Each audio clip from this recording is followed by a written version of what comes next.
Ilang libong piso lang ba ang tunay na halaga ng buhay ng isang tao?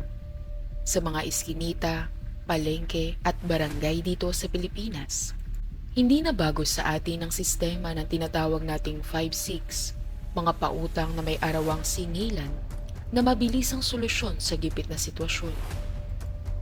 Pero noong taong 2019, sa sitio Balagbag, Barangay San Isidro, sa bayan ng Rodriguez, Lalawigan ng Rizal, ang 5,000 pisong utang na ito ang naging mitya ng isang madugong trahedya na tuluyang nagwasak sa isang pamilya. Ito ang kwento ng lihim, adiksyon sa sugal, at isang gabi ng alak at galit na nagtapos sa isang karumal-dumal na krimen. Si Alan Dimagiba, 38 years old, ay kilala ng kanyang mga kapitbahay bilang isang masipag at tahimik na construction worker. Araw-araw, sa gitna ng matinding init ng araw at mabigat na buhat sa mga semento at bakal, ibinibigay niya ang lahat ng kanyang lakas para maitawid ang pang-araw-araw na pangangailangan ng kanyang pamilya. Payak man ang buhay, sapat na para sa kanya ang makauwi sa hapon at makitang maayos ang kanyang asawa. Ang kanyang kabiyak na si Marisa Dimagiba, 35 years old, ay nananatili lamang sa kanilang tahanan bilang isang housewife. At least, iyon ang akala ng lahat, pati na ng kanyang kabiyak. Sapagkat sa likod ng saradong pinto ng kanilang bahay, may ibang pinagkakaabalahan si Marisa. Hindi panggastos sa bahay, hindi pambili ng bigas, at hindi pambayad sa kuryente ang kailangan ng kanyang kamay, kundi ang kalansing ng mga coin at ang tunog na mitya at tasa madyo at Tom Eats. Nabaon sa matinding adiksyon sa sugal si Marisa.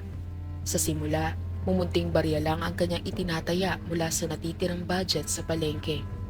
Ngunit tulad ng karamihan sa mga nalululong sa sugal, unti-unting lumaki ang kanyang panalo at mas lalong lumaki ang kanyang mga talo. Nang maubos ang pondo at wala nang mailabas sa bulsa, gumawa siya ng isang peligrosong hakbang na magpapabago sa kanilang buhay. Lumapit siya sa isang dayuhang pautang na si Sakhwinder Aluwalia, 42 years old, isang Indian national na kilala sa kanilang lugar bilang taga-singil ng arawang 5-6. Nangutang si Marisa ng 5,000 piso upang itakip sa kanyang mga pagkakautang sa sugal at upang makapagtaya ulit. Ang utang na ito ay may napakataas na interes at araw-araw na singil. At ang pinakamalaking problema sa lahat, walang kaalam-alam ang masipag niyang asawa na si Alan. Gumapang ang gabi ng Biyernes, petsa 15 ng Nobyembre taong 2019. Kakasweldo lang ni Alan mula sa kanyang buong linggong pagpapatulo ng pawis sa construction site. Pagod ang katawan, ngunit magaan ang loob. Nakiupo muna siya sa isang sari-sari store kasama ang ilang katrabaho at kapitbahay para magpalamig at uminom ng ilang bote ng gin at beer. Relax lang sana ang gabi. Nagtatawanan ang magkakatrabaho habang pinag-uusapan ang mga plano nila sa susunod na linggo. Ngunit habang tumatagal ang inuman at nadadagdagan ang naiinom na alak, biglang naging iba ang takbo ng usapan nang mabanggit ang isa sa kanyang mga kainuman tungkol sa araw-araw na pagpunta ng dayuhang si Sakhwinder sa bahay ni Alan kapag wala ito at nasa trabaho. Nagtanong din ang kainuman kung may malaki ba silang utang o baka may ibang nang pinagkakaabalahan ang kanyang asawa. Natigilan si Alan. Tila huminto ang mundo sa paligid niya. Malamig na pawis ang agad na lumabas sa kanyang noo at nagtaasa ng mga balahibo sa kanyang braso. Pilit siyang tumawa ng bahagya upang hindi halatang naapektuhan. Ngunit sa loob ng kanyang dibdib, nag-uumapaw na ang matinding kabog at kaba. Walang sinasabi si Marisa sa kanya tungkol sa anumang utang. Sa alam niya, sapat ang kanyang ibinibigay na pera linggo-linggo para sa pagkain at mga gastusin. Habang nadadagdagan ang naiinom na alak ni Alan, lalong lumalalim ang hinala, kahihiyan at galit sa kanyang dibdib. Bawat tagay na sumasadsad sa kanyang lalamunan ay parang langis na ibinubuhos sa nag-aalab na emosyon sa kanyang isip. Naisip niya na baka niloloko na siya ng kanyang asawa habang wala siya sa bahay at kung bakit may itinatagong malaking lihim sa kanya si Marisa. Hindi na nakatagal si Alan sa inuman. Tumayo siya mula sa upuan, iniiwasan ng tingin ng kanyang mga kasama at mabilis na naglakad pauwi sa kanilang tahanan sa madilim na iskinita ng Sitio Balagbag sa Barangay San Isidro. Ang lakad niya ay mabigat, dala ng kalasingan at ng umaapaw na galit na handa ng sumabog anumang sandali. Habang papalapit si Alan sa pintuan ng kanilang tahanan, natanaw niya agad ang isang kulay pulang motorsiklo na nakaparada sa gilid ng kalsada. At sa mismong pintuan ng kanilang bahay, nakatayo ang pautang na si Zack Wender. Dumating ang dayuhan para sa kanyang arawang paniningil. Mula sa di kalayuan, malinaw na nakikita ni Alan ang kanyang asawang si Marisa na balisa, namumutla at halatang natataranta habang nakiusap at nakikipag-usap kay Zack Wender. Nakita rin niya ang paghawak ng dayuhan sa braso ng kanyang asawa upang maningil ng mahigpit. Ito na ang kumpirmasyon sa lahat ng narinig niya sa inuman. Ang lahat ng hinala at duda na naglaro sa kanyang isip habang nagtatagay ay tila napatunayan sa mismong harap ng kanyang dalawang mata. Umakyat ang dugo sa ulo ni Alan, ang amoy at epekto ng alak, ang naitagong utang sa sugal ng kanyang asawa, ang kahihiyang natamo sa harap ng mga kapitbahay sa inuman, at ang panggigipit ng dayuhan sa kanyang misis. Lahat ng ito ay sumabog sa isang iglap sa loob ng kanyang katawan.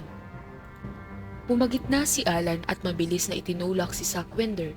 Nagsimula ang isang mainit at marahas na pagtatalo at sigawan sa harap ng bahay. Habang tinatanong niya ang dayuhan kung ano ang ginagawa nito doon at kung magkano ang utang ng kanyang asawa. Subalit sa gitna ng sigawan, sinubukan ng dayuhan na ipaliwanag ang sisingiling utang. Ngunit sa punto na iyon, hindi na nakapag-isip ng malinaw si Alan dahil sa matinding kalasingan at matinding puot. Tumakbo siya sa loob ng kanilang kusina, dumampot ng isang matalim na kutsilyo na pangkatay at mabilis na bumalik sa pintuan. Sa harap ng nanginginig at umiiyak na si Marisa, walang awang isinaksak ni Alan ang kutsilyo sa dibdib at tiyan ni Zack Wender ng paulit-ulit. Bumagsak sa lupa ang biktima na si Zack Wender. Naligo sa sariling dugo ang hagdanan ng bahay. Sa loob lamang ng ilang minuto, nawalan ng buhay ang dayuhan dahil sa malubhang sugat sa kanyang mga vital organs. Nabalot ng takot at sigawan ng buong barangay nang makita ng mga kapitbahay ang dugoang katawan ni Zack Wender na nakahandusay sa labas ng bahay. Agad na tumawag ng saklolo ang mga residente sa Rodriguez Municipal Police Station. Sa loob lamang ng 15 minuto, dumating ang mga elemento ng pulisya kasama ang forensic team upang isecure ang crime scene. Dito na nadatna ng mga pulis ang isang trahedyang hindi agad mabubura sa alaala ng mga nakakita. Si Marisa ay nakaluhod sa gilid ng pinto, umiiyak na malakas habang nakahawak sa kanyang ulo. Tuliro at balisa sa bilis ng mga pangyayari. Sa kabilang banda, si Alan ay nakaupo sa isang tabi ng kalsada, nakatitig sa kanyang mga duguang kamay habang dahan-dahang nawawala ang epekto ng alak sa kanyang nainom. Ang duguang kutsilyo na ginamit sa pagpatay ay nakalapag sa semento malapit sa biktima. Mabilis na inaresto ng mga pulis si Alan nang walang laban niyang isinuko ang kanyang sarili. Samantala, dinala naman sa punerarya ang bangkay ni Zack Wender para sa autopsiya. Sa investigasyon ng Scene of the Crime Operatives o SOCO, natuklasan na nagtamo ang biktima ng 5 malalalim na saksak sa dibdib at tiyan na naging sanhi ng kanyang instant na pagkamatay dahil sa massive internal hemorrhage. Nang dalhin si Marisa sa himpilan ng pulisya para sa interogasyon, doon na itala sa blatter ang buong katotohanan. Umamin siya sa mga investigador na kaya pumupunta ang dayuhang si Zack Wender sa kanilang tahanan ay upang singilin siya sa natitirang utang na 5,000 piso na may interes. Umamin din si Marisa na ang perang ito ay hindi ginamit sa pambili ng pagkain o pangangailangan ng pamilya, kundi tuluyang naisugal sa madyong. Sa mga unang pahayag ni Alan Dimagiba sa kulungan, ramdam ang matinding pagsisisi sa kanyang nagawa. Ngunit ang batas sa Pilipinas ay walang kinikilingan. Ang simpleng pagtatalo dahil sa 5,000 pisong utang sa sugal ay opisyal nang naging isang ganap na kaso ng homicide na ihahain sa Korte ng Hustisya. Noong petsa Agis ng Pebrero taong 2020, rasonableng dinala ang kaso sa Regional Trial Court Branch 75 sa bayan ng San Mateo, Rizal. Sa loob ng formal na silid-hukuman, binasa ng piskal ang mga opisyal na sakdal laban kay Alan para sa kasong homicide sa ilalim ng Article 249 ng Revised Penal Code ng Pilipinas.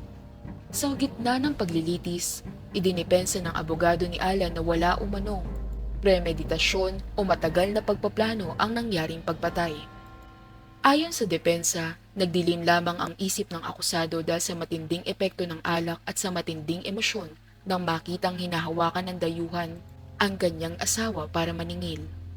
Sinubukan din ng depensa na ipaglaban ang mga mitigating circumstances tulad ng passion and obfuscation o matinding galit at pagkabagabag ng isip kasama ng voluntary surrender o kusang loob na pagsuko sa mga pulis.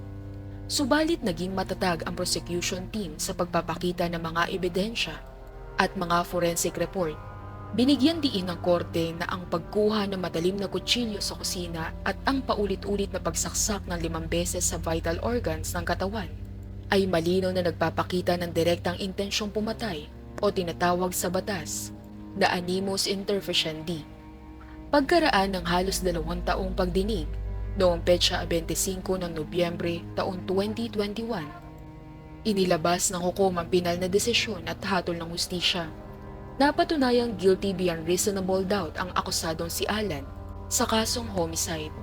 Ipinataw sa kanya ang parusang reclusion temporal na may pagkakakulong na mula 12 taon hanggang 20 taon sa Bureau of Corrections sa Muntinlupa City. Bukod sa parusang pagkakakulong, inutusan din ng korte si Alan na magbayad ng civil indemnity, moral damages at actual damages na nagkakahalaga ng mahigit 500,000 piso sa pamilyang naulila ni Sakwinder Aluwalia. Sa loob ng silid-hukuman, napayuko na lamang si Alan habang pumapatak ang kanyang mga luha, habang pinalilibutan ng mga nagbabantay na custodial officers. Sa isang iglap, ang kanyang kalayaan at ang kinabukasan ng kanyang pamilya ay tuluyang nang naglaho. Sa huli, walang sino man na nanalo sa trahedyang ito. Ang biktima si Sakwinder ay umuwi sa kanyang bansa sa loob ng kabao. Iniwan ng kanyang pamilya na umaasa lamang sa kanyang bawat kitain mula sa pautang.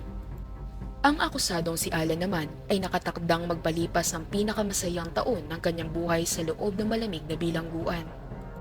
Malayo sa kalayaan at sa mundong kanyang kinagisnan. At si Marisa Dimagiba, siya ay naiwang nag-iisa sa labas, dala-dala ang matinding konsensya at parusa ng lipunan na ang kanyang adiksyon sa sugal at pagtatago ng lihim ang naging direktang dahilan ng pagkawala ng buhay ng isang tao at pagkakakulong ng kanyang kabiyak. Ilang libong piso lang ba ang halaga ng buhay ng tao? Sa kasong ito, ang 5,000 pisong utang na itinago at ginamit sa madyong ay naging katumbas ng isang buhay na nawala at isang buhay na nabulok sa bilangguan. Ang trahedyang ito sa Rodriguez, Rizal ay nagsisilbing isang mahigpit at masakit na paalala sa ating lahat. Ang adiksyon sa sugal at ang pagtatago ng mga malalaking lihim sa loob ng isang relasyon o pamilya ay tulad ng isang bombang nakatago sa ilalim ng tahanan. Kapag ito ay nasamahan ng matinding galit at nakakalasing na alak, may kakayahan itong magwasak ng kinabukasan sa loob lamang ng ilang segundo. Ang hustisya ay iginawad ng Korte ng Pilipinas, ngunit ang sugat at pinsalang iniwan nito sa mga pamilyang sangkot ay hindi na kailanman mabubura ng panahon.